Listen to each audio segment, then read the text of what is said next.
일단 결론부터 말씀을 드리면 저는 처음 창업할 때 500은커녕 한 3,400 정도 들었습니다. 이게 한 5달 월세까지 포함시킨 게 그 정도 들었어요. 자세한 과정을 이제 말씀드릴게요. 제목을 보고 들어오신 분들도 있으실 거고 기존에 구독해주고 계신 분들도 있을 텐데요. 오늘은 제가 처음에 500만원 이하로 공방을 창업했던 이야기를 좀 전해드릴까 합니다. 그래서 공방을 가까운 미래나 먼 훗날 차리고 싶어 하시는 분들한테는 그래도 좀 의미 있는 이야기가 아닐까 해요. 저는 서울 영등포에서 공방을 창업해서 4년 정도, 그리고 파주로 이전해서 2년 정도 운영을 했던 사람이고요. 유튜브 채널은 지금 보시는 마이스튜디오하고 또 서울보이가 있습니다. 일단 저는 비전공자입니다. 상경계 출신이에요. 그리고 공방 창업하기 전에는 전공을 살려서 직장생활을 했었습니다. 근데 어느 시점에 직장생활을 오래 하진 못하겠다 라고 생각을 하게 됐어요. 이제 주변에 저랑 업종은 달라도 이렇게 공장 운영하고 가게 운영하고 하는 사장님들, 형들, 누나들, 동생들 보면은 대체로 비슷한 것 같아요. 저희 와이프 같은 경우에는 회사에서 이제 대리인가 팀장인가 승진시켜주겠다, 그러니까 이제 때려칠 때 됐구나 생각을 하고 나왔다고 하더라고요. 이제 끼리끼리 만나는 거죠. 어쨌든 자영업이나 창업하시는 분들 보면 처음부터 차리는 사람보다는 기간은 각자 다르지만 다 직장생활을 한 경우가 많은 것 같아요.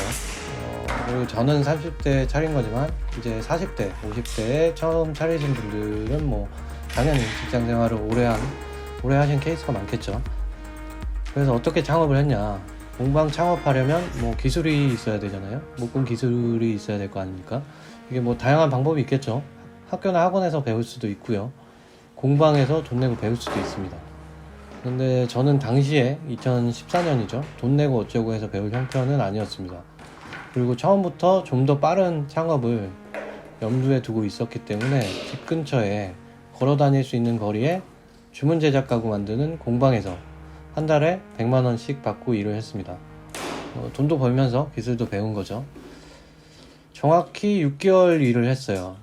사실 처음 들어갈 때부터 계획한 기간이 6개월에서 1년 정도였어요. 그래서 계획한 정도로 다니고 나와서 바로 창업을 한 거죠. 그럼 6개월 일해서 뭐 얼마나 아냐 이렇게 궁금해 하시는 분들이 있을 수도 있어요. 사실 제가 그 뒤에 창업하고 6년을 이렇게 운영을 해보고 지금 느끼는 거는 당시에 뭐 뭣도 몰랐다는 거예요. 근데 반대로 보면 당시에 제가 일하던 공방에 저보다 2년 정도 먼저 들어와서 일을 한 형이 있었어요. 그 형도 이제 거기서 일이 숙련이 되면 자기 공방을 차릴 계획이었던 거죠. 이제 물론 금전적인 목표도 있었을 테고요.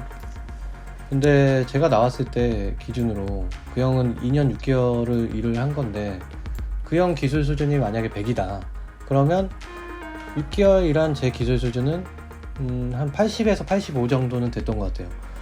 그럼 제가 나머지 10에서 15를 채우자고 2년을 거기서 월 100만원 받고 일한다? 그건 아닌 거잖아요. 이게 실제로 공방에 스텝으로 있으신 분들 보면 다 월급다운 월급을 못 받는 케이스가 많습니다. 이게 업종 특성상 도제식으로 뭐 가르쳐주는 대가 이런 개념이 있다 보니까 월급이 굉장히 짠 경우가 많습니다. 그 타이틀이 500만원이었잖아요. 이제 그게 왜 500만원인지 아실 거예요. 6개월 동안 월 100만원씩이니까 용돈 조금 빼면 500 남는 거잖아요. 그럼 또 전에 회사 다닐 때 뭐 돈 안 모았냐 이런 말씀하시는 분들이 있을 텐데 네, 안 모았습니다. 다 먹고 마시고 흥청망청 썼어요. 지금 직장 새내기 분들은 뭐 재테크, 저축 이런저런 거 열심히 하실 텐데 당시에는 뭐 제 주변의 친구들 봐도 총각이고 그러면 월급 받는 족족 다 썼습니다. 술도 좋아하고 하니까. 그래서 500을 갖고 창업을 하려고 일단 사업자를 냈어요. 그러고 숙소 공구하고 전동 공구 조금, 이제 뭐 드릴을 하고 트리머 이런 거 자잘한 거 몇 개 사고 집에다 사업자를 냈습니다. 이게 또 재밌는 게 저는 가구 만드는 거니까 제조업이잖아요. 이게 쇼핑몰 이런 거는 집에다 사업자 내도 바로바로 승인해줘요, 세무서에서. 근데 제조업은 그렇지 않단 말이죠. 그래서 세무서 직원이 집으로 실사를 왔어요, 제가 사는 아파트로. 근데 제 입장이 보면 그렇잖아요. 나무 사와서 가구나 소품 만드는 거 할 거다, 여기 공구 있지 않냐, 이거 만드는 게 제조업이지 뭐냐. 대표랑 톱이랑 다 있단 말이죠. 그러니까 갸웃갸웃대면서도 뭐 사업자가 나왔어요. 어쨌든 제가 집에서 계속 하겠다 이건 아니었고, 사업자 먼저 내고 작업장을 구하러 다닙니다. 집이 서울 은평구니까 은평구를 몇 군데 봤죠. 이제 나중에 직접 공방 자리 구해보시면 아시겠지만 웬만한 금수저 아니면 일단 지하로 갑니다. 이게 갈 수밖에 없어요. 이게 사람들이 와야 되니까 주택가에다 차리게 되는데 소음 문제도 있고 월세 수준도 있고, 그래서 10층 팔고 지하로 가요. 저도 이제 몇 개 보다가 일할 때는 집 근처 중요했는데 이제 사업이잖아요. 그러니까 은평구가 너무 위쪽인 것 같다 이거죠. 그래서 서대문을 가봅니다. 가자동을 가봐요. 지금은 공사에서 많이 바뀌었지만 당시에는 재개발구역 그대로 남아있을 때예요.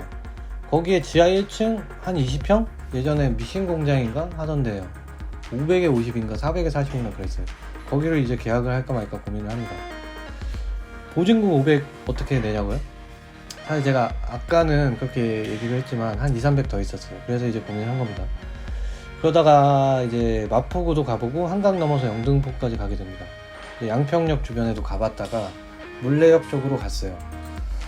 물레동이 제가 공방 차린 이후에 뭐 최근 몇 년 새 주가가 많이 올랐는데 뭐 그 당시에도 물레예술촌이라고 해서 있었어요. 적화있고 뭐 그랬는데 카페나 펍 이런 거는 그 당시에는 많지는 않았었고요. 그래서 거기 처음에는 저 혼자 구하기가 좀 가게세로 너무 큰 돈이 나가니까 쉐어를 알아봤단 말이죠. 피터팬 이런 데 카페 보면 올려놓은 사람들이 있었어요.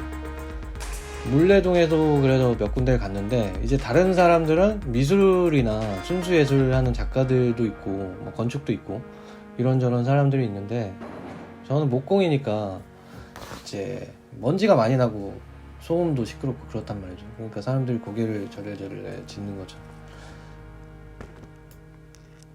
그래서 이제 다른 사람들하고 의논해 본다는데 뭐 연락 옵니까? 연락 안 오죠. 그래서 제가 집에 갈까 하다가 부동산이 보이길래 한번 들어가 봅니다. 가구 만들 거다. 뭐 최대한 싼 데 없냐 이렇게 얘기를 하는데 거기 실장님이 서류 막 보다가 이거 괜찮을 것 같은데 하면서 가보게 된 거죠. 이게 얼마냐? 보증금도 없고 한 달에 20만 원이었어요, 월세가.